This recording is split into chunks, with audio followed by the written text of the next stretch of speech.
नमस्कार दोस्तों, मैं रीना आपके अपने channel Reena kitchen recipe and blogs में स्वागत करती हूँ। तो आज हम सुनेंगे वैभव लक्ष्मी व्रत कथा। किसी शहर में अनेक लोग रहते थे। सभी अपने अपने कामों में लगे रहते थे। किसी को किसी की परवाह नहीं थी। भजन कीर्तन भक्ति भाव दया माया परोपकार जैसे संस्कार कम हो गए थे।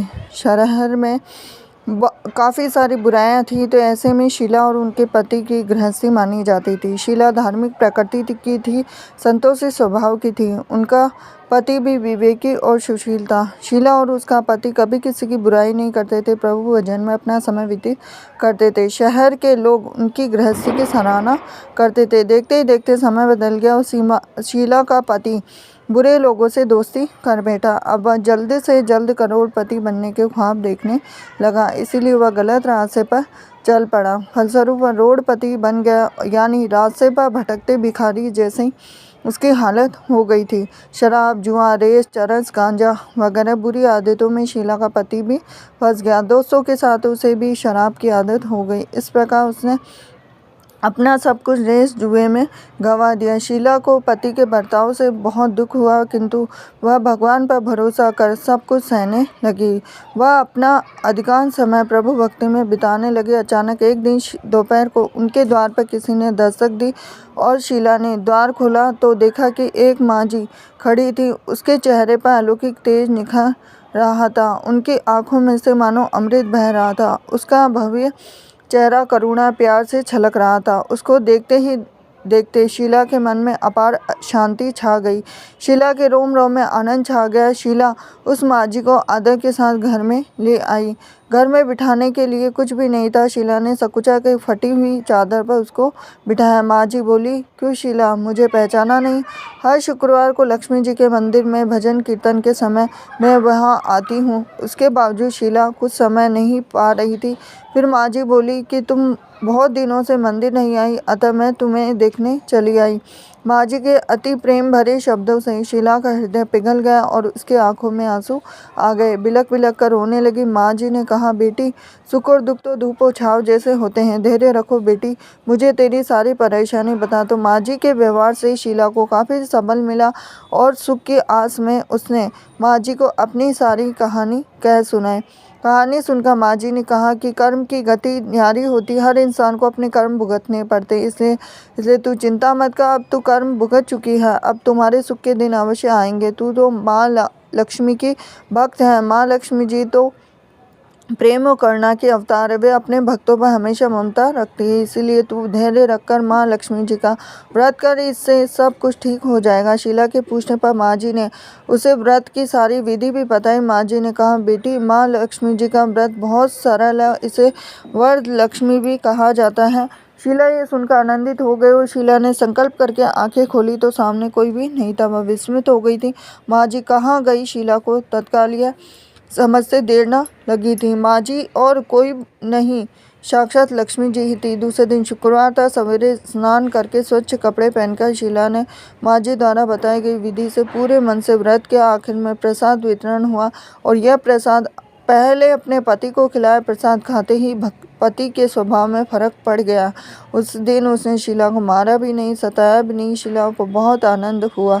उनके मन में वैभव लक्ष्मी व्रत की श्रद्धा बढ़ गई। शीला ने पूर्ण श्रद्धा भक्ति से 21 शुक्रवार तक वैभव लक्ष्मी व्रत किया और 21वें शुक्रवार को माँ जी के कहे मुताबिक उद्यापन विधि करके 7 स्त्रियों को वैभव लक्ष्मी व्रत की 7 पुस्तकें उपहार में दी। फिर माता जी के धन लक्ष्मी स्वरूप की छवि को वंदन करके भाव से मन ही मन प्रार्थना करने लगे कि हे माँ धनलक्ष्मी, मैंने आपका वैभव लक्ष्मी व्रत करने की मन्नत मांगी थी और वह आज पूर्ण किया है। माँ, मेरी हर विपत्ति दूर करो, हमारा सबका कल्याण करो। जिसे संतान न हो उसे संतान देना, सौभाग्यवती स्त्री का सौभाग्य अखंड रखना और कुंवारी लड़की को मन भवन पति देना। जो आपका यह चमत्कारी वैभव लक्ष्मी व्रत करे उसकी सब विपत्ति दूर रखना, सभी को सुखी करना। हे माँ, आपकी अपार महिमा है। ऐसा बोलकर लक्ष्मी जी के धन लक्ष्मी स्वरूप की छवि को प्रणाम किया। व्रत के प्रभाव से शीला का पति अच्छा आदमी बन गया और कड़ी मेहनत करके व्यवसाय करने लगा। तुरंत शीला के गिरवी रखे गहने छुड़ा लिए और घर में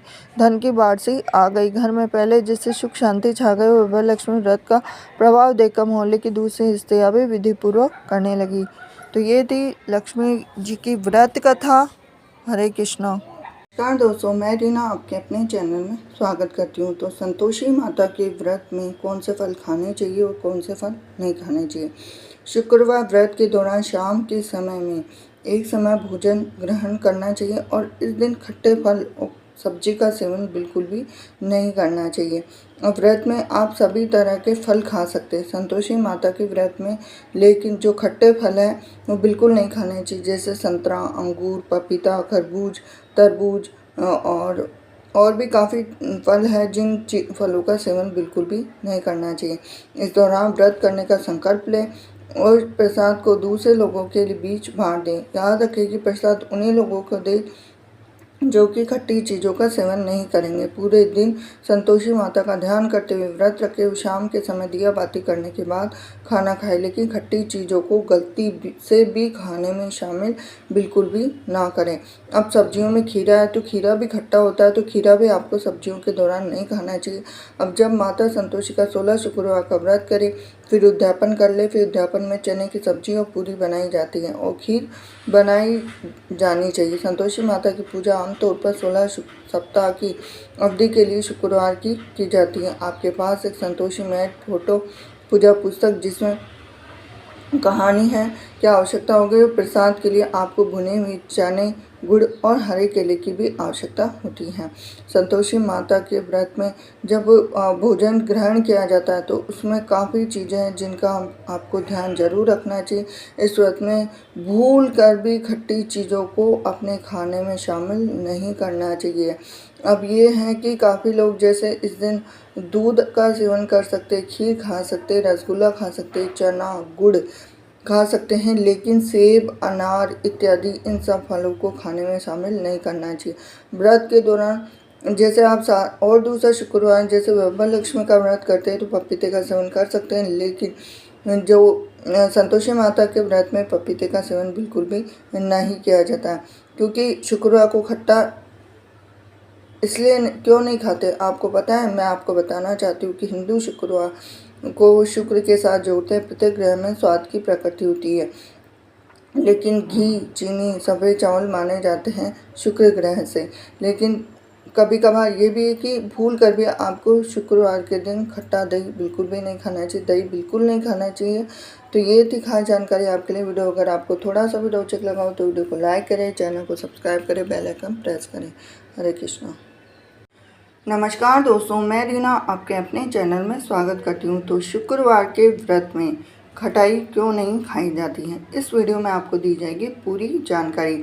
तो शुक्रवार के व्रत में काफ़ी लोग संतोषी माता का व्रत रखते हैं और काफ़ी लोग वैभव लक्ष्मी माता का व्रत रखते हैं, और वैभव लक्ष्मी माता के व्रत के साथ ही लक्ष्मी माता का व्रत भी रखते हैं। तो जो लोग लक्ष्मी जी का व्रत रखते हैं, वैभव लक्ष्मी माँ का व्रत रखते हैं, वो व्रत के दौरान खटाई खा सकते हैं और मीठे फल खाने के साथ साथ कोई भी चीज़ वो खा सकते हैं। खटाई उनके लिए अनुचित नहीं मानी गई है, क्योंकि वो व्रत के दौरान जब एक समय भोजन करते हैं तो किसी भी तरह की खटाई खा सकते हैं। लेकिन जो लोग संतोषी माता का व्रत रखते हैं तो संतोषी माता के व्रत में सबसे ज़्यादा खास है कि हमें क्या खाना चाहिए और क्या नहीं खाना चाहिए।